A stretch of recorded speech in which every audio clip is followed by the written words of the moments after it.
cadre de la coopération et du partenariat agissant qu'il y a entre la commission de l'UEMOA et la commission de la CEMAC. Je tiens à cet effet, au nom de la commission de la CEMAC, à remercier nos homologues de l'UEMOA qui ont bien voulu se joindre à nous dans le cadre de cette visite.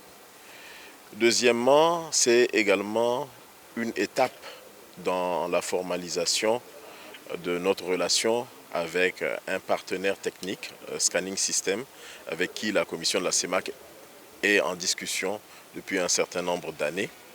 Et donc cette visite nous a permis aujourd'hui donc de venir de visu constater comment se présente un poste de contrôle juxtaposé, d'en maîtriser un peu tous les processus afin que, comme dans l'espace UEMOA, que de telles infrastructures puissent être également dupliquées au niveau de notre espace communautaire à la CEMAC.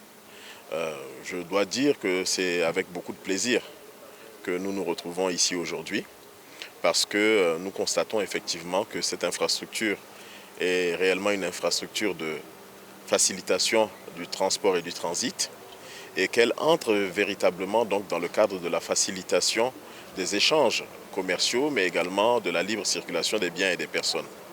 Et nous souhaitons fortement qu'au niveau de la commission de la CEMAC, lorsque toutes les autorisations requises seront données par nos organes de tutelle, que nous puissions aussi bénéficier donc de telles infrastructures et de telles commodités.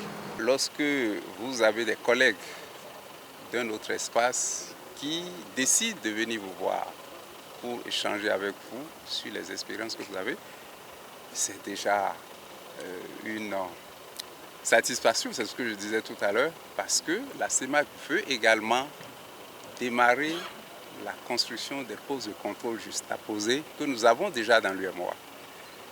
Et ils ont trouvé que les postes de contrôle juxtaposés de l'UEMOA peuvent servir de référence. Et c'est ça qui motive donc leur déplacement ici à l'Aléraba.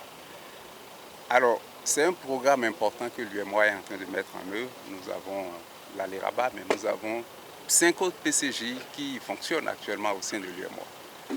Et les échanges que nous avons eus avec nos collègues nous ont permis d'abord de confirmer que nous sommes sur la bonne voie, mais également de faire des ajustements qui tiennent compte des remarques et des observations qu'ils ont eu à nous faire. Donc la coopération va se poursuivre et dans les jours à venir, les mois, les années à venir, nous allons doter l'UEMOA des postes de contrôle juxtaposés les plus efficaces, les plus modernes au niveau des frontières de nos pays. Le PCJ est équipé de dernière génération. On a des scanners à bagages, des scanners pour les camions, on a des pèse essieux de dernière génération, on a des caméras avec de la vidéosurveillance de dernière génération.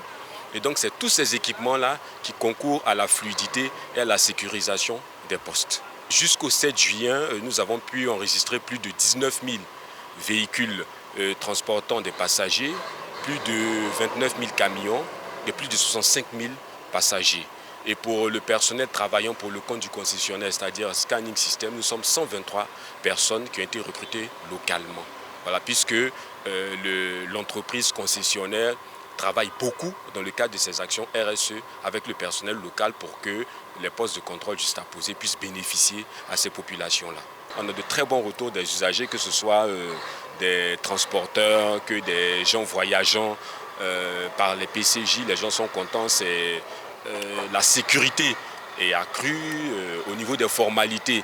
Ça va vite, tout est informatisé. C'est vrai qu'au départ, c'était quand même un peu compliqué. Vous savez, toute chose, quand quelque chose est nouveau, il y a toujours quelques difficultés. Mais après, la mayonnaise a pris et tout semble aller comme il se doit. Ça s'est un peu arrangé parce que les petites difficultés qu'on avait avant là-haut, maintenant on n'a plus ça. Voilà. Donc on dit que ça va un peu pour le moment. Si on vient seulement, les papiers sortent rapidement même. Oui. On ne prend pas trop du temps. On passe et puis on nous donne laisser passer, on s'en va valider et puis on continue. Ça ne prend pas du temps. On voit que notre dedans, en tout cas, arrangement, ce n'est pas totalement assez bien fait. Puis c'est les démorques là, quand on fait les demi-tours, ça risque de faire des trous ici. Donc si vous pouvez mettre un peu de goudron là-dessus encore, on peut dire que là, ça peut aller.